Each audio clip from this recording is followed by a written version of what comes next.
Ons toer, ons het gister die soort van die Rome toer bietjie gehad. Ons gaan môre, ons vandag nou verder explore en so aan. Maar dis ons begin eintlik vanoggend met 'n dis eintlik baie gepas ons vanoggend by die katakombes begin. En ons het 'n baie betekenisvolle, paradoksale, significant ding gedoen deur toe Marie voorstel van die graf sing, né? Want dis eintlik 'n simbool van die Christelike lewe. Ons lewe in 'n wêreld waar dood reg rondom ons plaasvind. Ons staan mense in die dood af. Ons almal gaan eendag sterf. Dis die statistiek nog, 1 uit 1 elke persoon sterf. En sê dat ons op mekaar in die paradys uitgeëet het in Genesis 3. So en om in die aangesig van die dood te sing is die Christelike storie. Die geskiedenis word gekenmerk daardeur dat Christene in die aangesig van die dood sing. En hy hoeveel keer het ons guide, dis ook 'n guide geweest, né? Ja. Dis baie keer lekker om 'n gelowige ook te ontmoet wat 'n guide is, want nie almal van hulle is nie. Hulle ken die Christelike geskiedenis uit hulle kop uit, maar hulle is nie noodwendig gelowiges nie. Soos hy 'n paar keer gesê het, hierdie mense het as martelaar gesterf. Trouwens, ek gaan net eens 'n bietjie meer oor martelaarskap praat as oor Paulus praat, maar dieselfde woord vir getuienis, martus, of die werkwoord martureo, is dieselfde woord vir getuie. Martelaar, getuie, is dieselfde woord. Want in die antieke tyd was getuienis gelykstaande aan martelaarskap. Gelykstaande aan dood. Ek het so ruk terug gekyk oor Rick Warren wat vir mense sê, hoe hy mense uitnooi na die evangelie toe. En in sy konteks nie noodwendig verkeerd nie. Hy sê, do you want to live the good life? Come to Christ. En dit is die good life in 'n sekere sin. Dit is die lewe in oorvloed. Natuurlik, Johannes 7, dis waar. Maar in die antieke tyd was dit, kom ons sterf. Kom na Jesus toe en kom sterf. Trouwens, die advertensieborde van die Christelike geloof in die antieke tyd, in die eerste 3 eeue, was kruise wat langs die pad gestaan het, waar Christene gekruisig is. Dis die enigste publieke aandag wat die Christelike geloof gekry het in die eerste 3 eeue. Dus enige iets Christelik in die publiek uitgebeeld is, was dit 'n kruis. Of jou medegelowiges of iemand wat jy ken wat 'n Christen is wat aan 'n kruis hang. So dit was daarom, as mense jou daarom by die kantoor of by die werk of op die veld of waar ook al vra, kom na Christus toe, dan dink jy aan die advertensieborde wat jy gesien het langs die Romeinse pad. Hulle het mense nie op heuwels gekruisig nie, Jesus is nie op 'n heuwel gekruisig nie, hy was waarskynlik langs die pad gekruisig. Jy sal in die Nuwe Testament sien, daar's geen teks wat sê hy was op 'n heuwel gekruisig nie. Ons skryf mooi liedjies oor die heuwels en dis mooi, ek sing hulle ook. Maar hy is waarskynlik langs 'n pad gekruisig waar almal kon sien. Ek kon nie help, terwyl ons daaronder is, uit van hierdie een heldin gepraat, wat haar lewe gegee het. Ek kon nie help aan, daar's 2 vroulike helde in die eerste 3 eeue wat my verskriklik inspireer. Die eerste is Blandina. Sy was 'n slawe meisie wat in 177 na Christus ter dood veroordeel is. En hulle het haar herhaaldelik gebrand en klomp goed met haar aangevang en sy was eenvoudig nie bereid om 'n geloofprys te gee nie. Hulle begaat het sy moet as 'n slawe meisie moet sy onchristelike dade doen en sy het toe iets gesê soos, ek quote nou nie verbatim nie, maar iets soos, I'm a Christian, among us there are no vile things done. En dis dit. En sy is uiteindelik met 'n swaar dood gemaak. Maar die ander enetjie is Perpetua, wat in 302 gevange geneem is. Sy het 'n klein babatjie gehad en saam met haar was haar slavin meisie het ook 'n klein babatjie gehad. Trouwens, sy het geboorte gegee in die tronk. En hulle het hulle gedreig om hulle lewens op te gee. En het eenvoudig dit net nie gedoen nie. En uiteindelik is hulle in 'n arena gegooi met 'n wilde bees. En die ding het hulle heeltemal vernuweer. Maar daar word vertel hoe Perpetua nie heeltemal dood is daarvan nie en sy het regop gesukkel. En sy het haar kleertjies reggetrek. En net so bly staan. Tot hulle met 'n swaar dood gemaak het. En hierdie katakombes sê vir ons hoekom ons die dood nie vrees nie. En ek dink hoekom ek gedink het om vanoggend hieroor te praat, is omdat ons praat vandag in ons Christelike geloof, praat ons oor allerlei goed. Ons praat oor die dissipline van gebed. Ons praat oor die dissipline van Bybel lees, ons praat van die dissipline van community. Ons praat selfs soms van vas. Vas is natuurlik 'n simbool van die dood.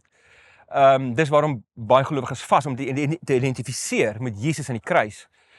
Daai lek wat jy weet, die tekort aan aan kos wat jy beleef. Maar 'n ding waar die vroeë Christene en ook die nie-Christelike filosofe baie oor gepraat het, 'n skill wat ons vandag se moderne wêreld glad nie oor praat nie, is die skill of dying well. Om goed te sterf. Om te sterf met styl. Dit beteken nie almal of ewe dapper te wees nie, beteken nie maar dit beteken om te sterf op 'n manier wat 'n inspirasie is vir die mense rond jou. En ek dink byvoorbeeld met ons kinders, ek praat baie keer met ouers, en ouerskap is hier vir my 'n verskriklike belangrike ding. Ons probeer ons kinders weghou van begrafnisse af, ons hou hulle weg, ons vertel hulle nie vroeg van goed nie. Ek het nou die oggend by die besigheid praat met 'n man en vrou, is altyd wonderlike kinders van Nederland, is toevallig in ons gemeente ook. En hulle vra vir my, die vroutjie is nou gediagnoseer met kanker. Gelukkig is dit glad nie, dis nie 'n malignant kanker nie. Maar hulle eerste vraag is, moet ons met ons kinders daaroor praat? En ek sê, ja, natuurlik moet jy met kinders daaroor praat. Ons kan nie die dood weghou nie. Want wat doen jy as jy dit doen? Jy doen jou kinders geen guns nie.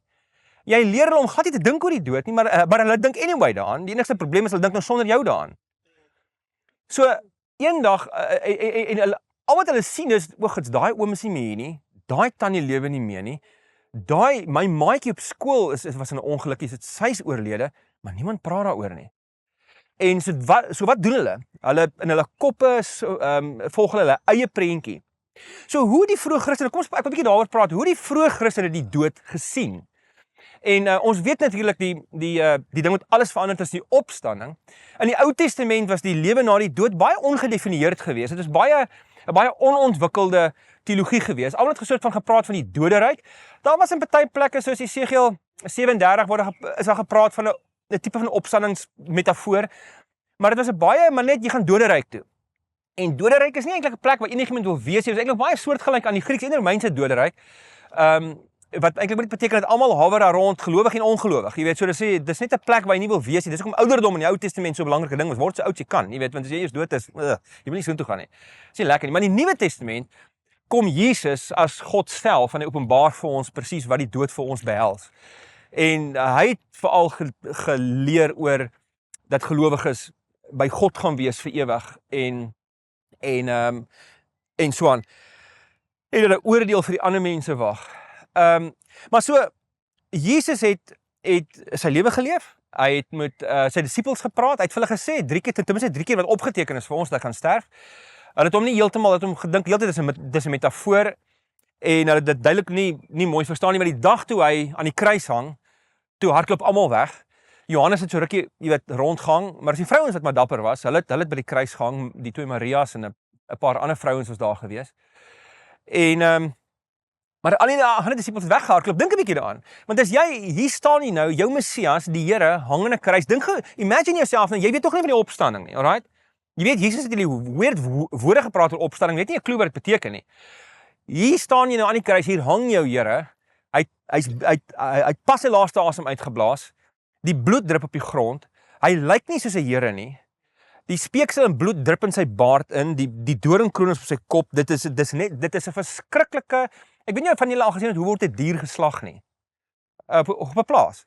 Ek was klein gewees toe my oom eendag 'n skapie geslag het. Ek het opgegooi. Dit is vir my ek wou dit graag sien en ek wou deel wees daarvan, maar dit het my naar gemaak.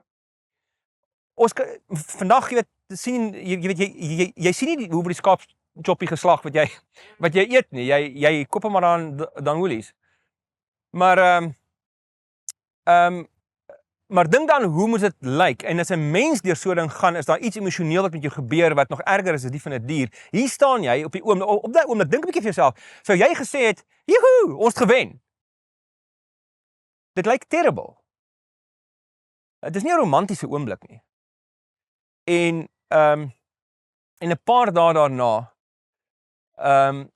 ontplof die vroeë kerk. So met sy kruisiging voor die opstanding hardloop almal weg. Ewe skielik 3 dae later het die ouens die mees ongelooflike dapperheid ontwikkel. Dieselfde Petrus, dieselfde Johannes, dieselfde ouens wat almal weggehardloop het.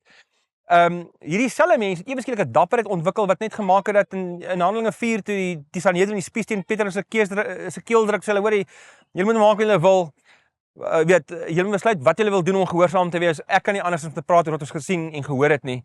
Christus het opgestaan. Met ander woorde, die opstanding het vir hulle iets gesê van Christus oorwin die dood. Maar meer as dit, so dood het vir die Christene beteken, of liewer kom ek begin so, opstanding het beteken, nuwe skepping. Dis die woord wat die Nuwe Testament gebruik. Ek weet nie of julle weet nie, die Bybel gebruik nie die woord eintlik hiernamaals nie, dit gebruik hier en daar die woord lewe na die dood, Johannes gebruik dit. Dit gebruik glad nie die term hemel toe gaan nie. Dis 'n ding wat uit die Griekse mitologie, nie Griekse mitologie, die Griekse platonisme uitkom. Ons gaan hemel toe. Dis eintlik al Plato se idee. Ons siele ontsnap uit ons liggame uit en gaan bo na die Here toe. Maar die Nuwe Testament praat nêrens daaroor nie. Die Nuwe Testament sê God se nuwe skepping. As Jesus weer kom, gaan hy alles nuut maak. Johannes in Openbaring sê vir die soveelste keer in Openbaring 21 en 22, kyk, ek maak alles nuut. Ek skep alles nuut. In 2 Korintiërs 5 as Paulus praat van die nuwe lewe in Christus, gebruik dit met kainiketesis. Dit is 'n nuwe skepping. Jy's nou 'n nuwe skepping, yes. Wat? Ja, so ek kom nou daarby. So as Christus terugkom, nuwe skepping. Alright? Nou as Paulus vir ons sê in 2 Korintiërs 5, ons is reeds nuwe skeppings, waarvan praat hy? Hy sê ons is reeds nuuts gemaak deur die Here, innerlik, sy gees woon in ons. God se gees is in die boek Joël, die profeet, altyd 'n simbool van die nuwe skepping. God gaan kom om iets nuuts te doen. Hy gaan in sy mense kom leef. Hy gaan tussen sy mense kom leef. En dit is 'n teken dat die nuwe tyd aangebreek het, dat God die wêreld gaan kom nuut maak, dat hy die wêreld gaan nuut skep. En dis die taal van die hemel. So as ons praat van die lewe na die dood, moet ons eintlik praat van God se nuwe wêreld. Eendag as ons in God se nuwe wêreld is, die nuwe skepping. En dat soos Gerda nou gevra het, miskien net gou vinnig ietsie daaroor sê. N.T. Wright praat van 'n two-step immortality. Met ander woorde, as iemand nou doodgaan, Jesus het vir die rower aan die kruis gesê, vandag sal jy saam met my in die paradys wees. So jy hang nie hier rond iewers tot die Here weer kom nie. Jy's by hom. En dis by the way wat hemel is. As jy die taal lees in Openbaring 21 en 22. Daar's klein goedjies wat vir ons aandui is wat mense nie altyd raak sien nie. By 'n Joodse troue het hierdie man en vrou, is daar 7 seëninge oor hulle uitgespreek met die woord, as dit in Grieks is, makarios. Daar's 2 woorde vir seën in Grieks, makarios en eugoletos. So makarios is, is maar baie na dieselfde, dit is genoeg dieselfde. En so daar's 7 seëninge oor 'n man en vrou uitgespreek. Raai hoeveel makarismes is daar in die boek Openbaring? 7. Kom reg deur die boek. Dit beteken, Openbaring is 'n boek oor 'n huwelik. En in die einde, as die hemel neerdal, uit die hemel uit, wat staan daar? Soos 'n bruid wat vir haar man versier is, wat vir haar bruidegom versier is.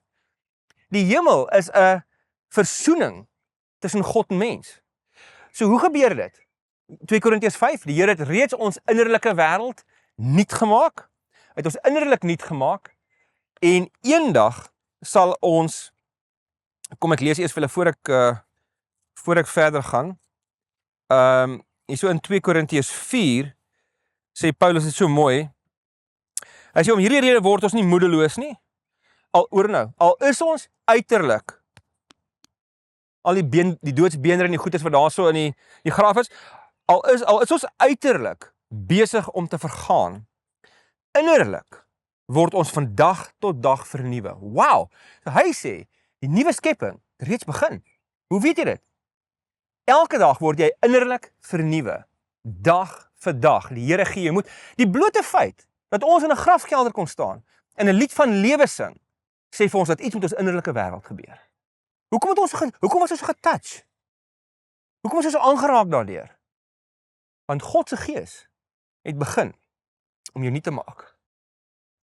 Totdat, nou hy sê, fisies gaan hy agteruit en geestelik maak hy so, totdat met die opstanding sy liggaam hom gaan join.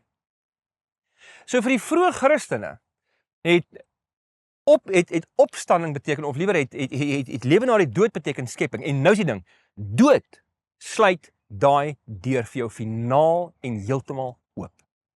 So die dood is 'n ding om te verwelkom vir die vroeë Christene. Dis regtig so. Ek sal vanmiddag by Paulus sal ek vir julle van Ignatius se goed lees.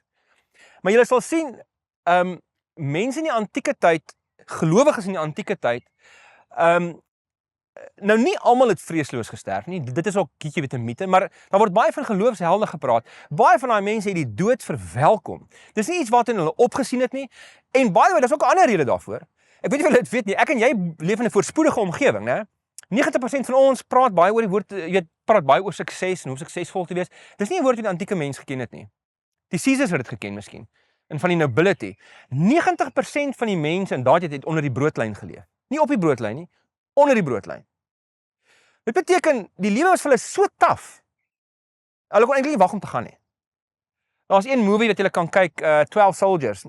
Weet hom nog gesien? Ek weet nie baie van hom gesien. Dis nie baie bekende fliek nie. So ek gaan nie daar's no judgment as jy hom nie gesien het nie.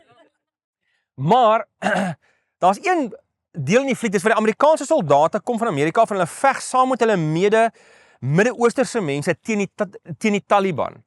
En na die eerste groot fight, toe kom die leier van noem dit maar die goeie Palestynë, die goeie Arabiere, na die kommandeur van die Amerikaanse soldate en hy wys hom 'n vinger in die gesig en sê: "Hoor hierso, julle ouens gee nie alles nie in hierdie fight nie."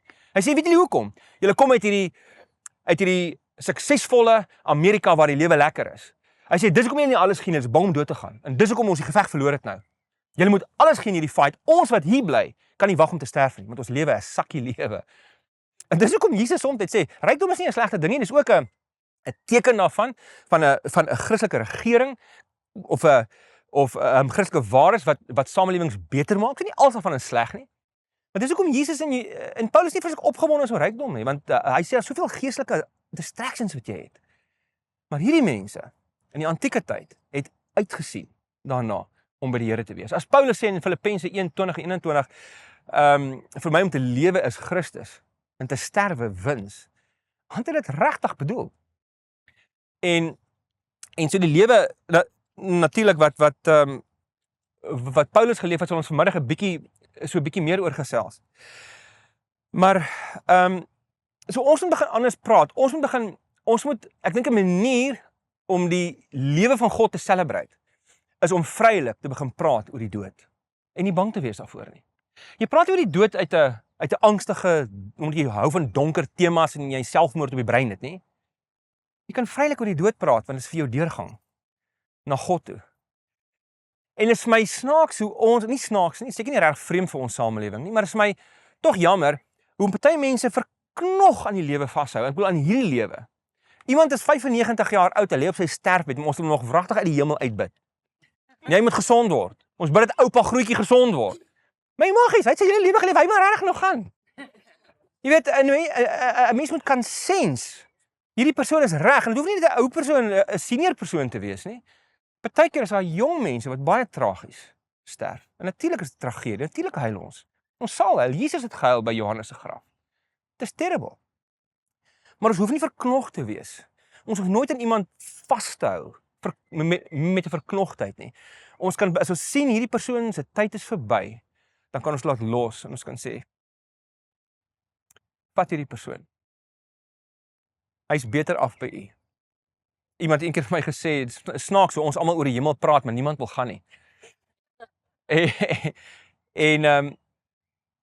So ek het ons moet begin praat oor die dood en veral met ons kinders daaroor praat.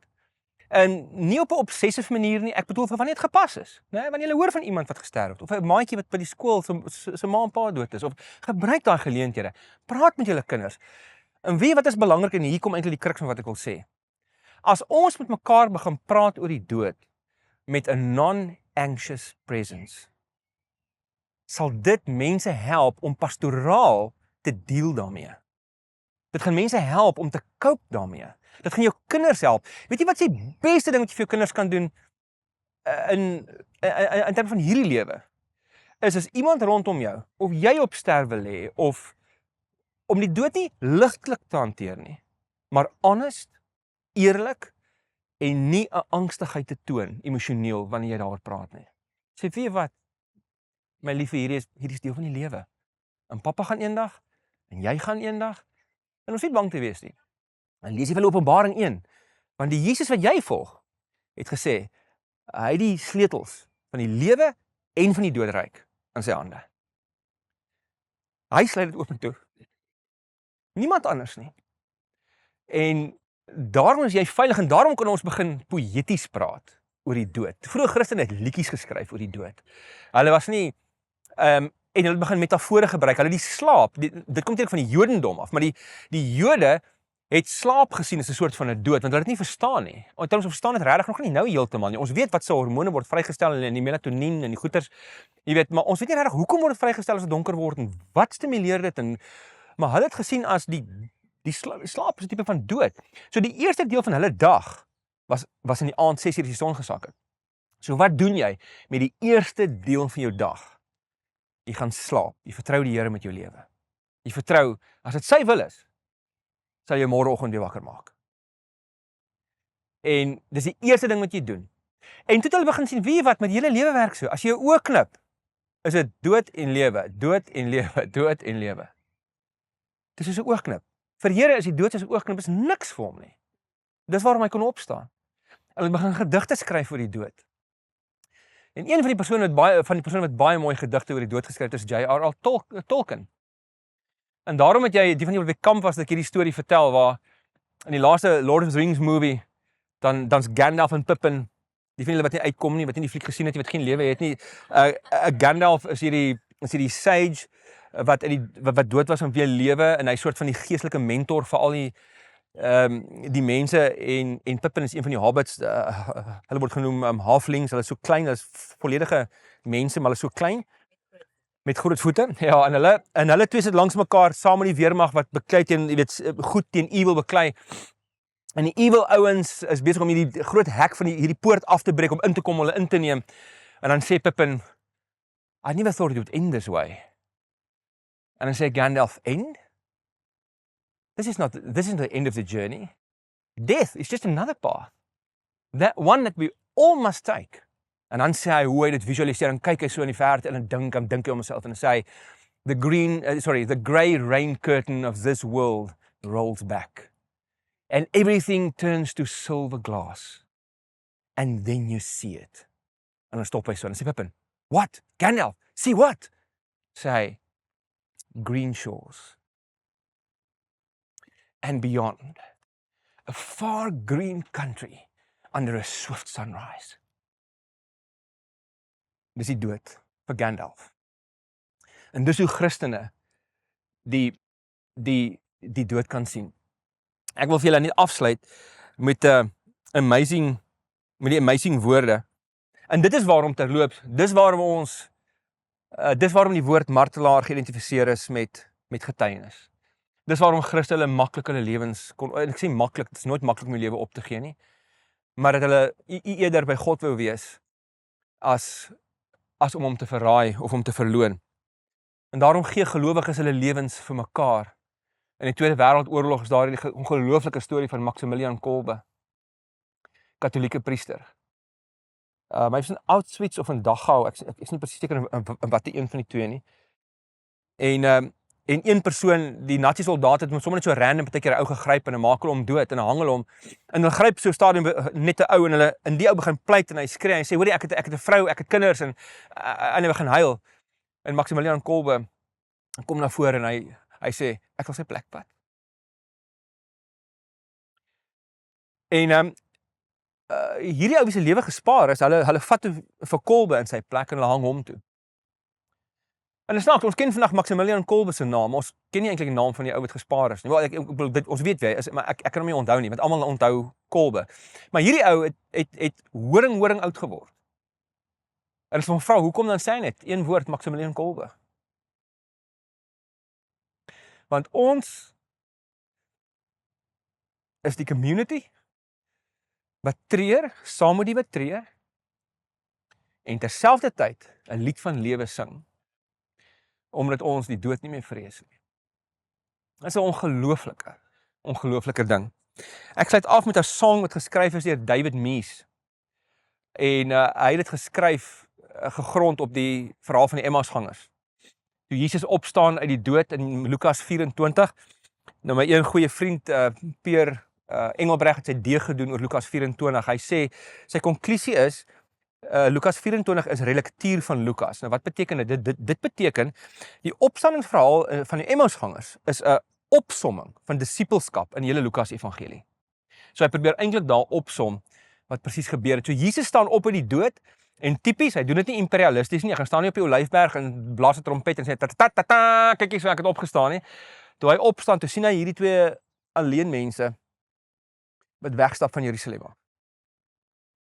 En hy kry hulle jammer. En hy gaan stap 'n dag lank saam met hulle. So David Mies het hierdie woorde geskryf van die Emmaus gangers, uit 'n sang geskryf. Sang se naam is I Can See. En hy die woorde so ingerig, hy het eers die verhaal in sy eie woorde gesit en toe het hy dit getranslate na ons situasie toe. Hoe sou ons vandag dit sê? Hy sê, so hy praat nou uit die hoek van die Emmaus gangers. Hy sê, all at once he walked beside me, like he'd been there all along. Not a stranger, but a father who can sense when something's wrong. He answers all of my questions, and he understood my fears that somehow vanished now that he was here. Can't you see who walks with you? Can't you hear who speaks your name? Can't you feel something stirring in your heart? How his words rang strong and true, like a once familiar strain. Could the paths we follow from now on ever be the same? I couldn't bear for him to leave me, so I begged him to stay.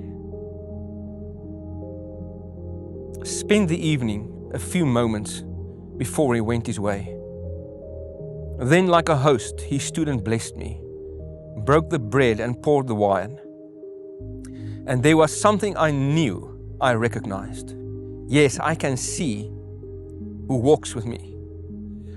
I can see who speaks my name, and I can feel something stirring in my heart. How his words ring strong and true, like a once familiar strain. And I know that I'll never be the same. I can see. And from that moment in time, I felt the emptiness subside, and all the glory of his power shining through. And for the first time in my life, I really looked into his eyes and saw eternity. And suddenly I knew, I can see. I can see who walks with me. I can see who speaks my name, and I can feel something stirring in my heart. How his words ring strong and true, like a once familiar strain, and I'll know that I'll never be the same. Dis die storie van die vroeë kerk. Dis die storie waarvan ek en jy deel is. Die storie van dood en lewe. En dis waarom die maaltyd van die Here so ongelooflik belangrik is. Dis wat die nagmaal eintlik genoem word. In die Griek staan daar net maaltyd van die Here. Nagmaal word net gebruik in die sinoptiese evangelies in Matteus, Markus en Lukas, want hulle het die maaltyd van die Here gevier in die aand, né?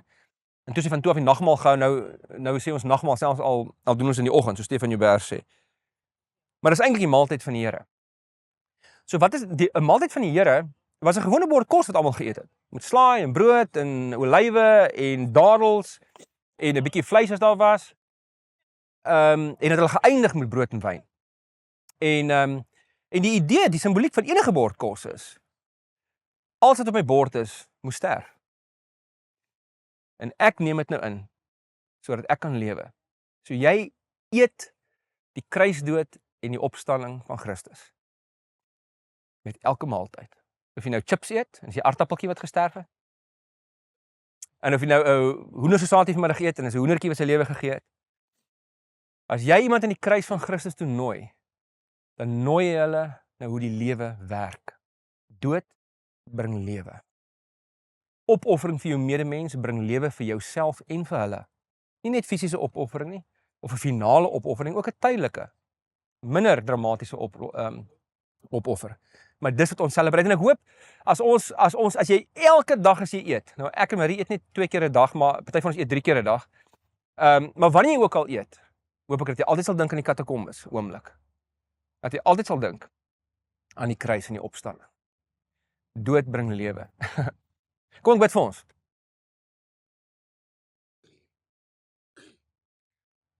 Ons lewe in die Here. Sjoe. Dankie vir die gift van hierdie craziness, dat ons in 'n doodslokaal U lied kon sing.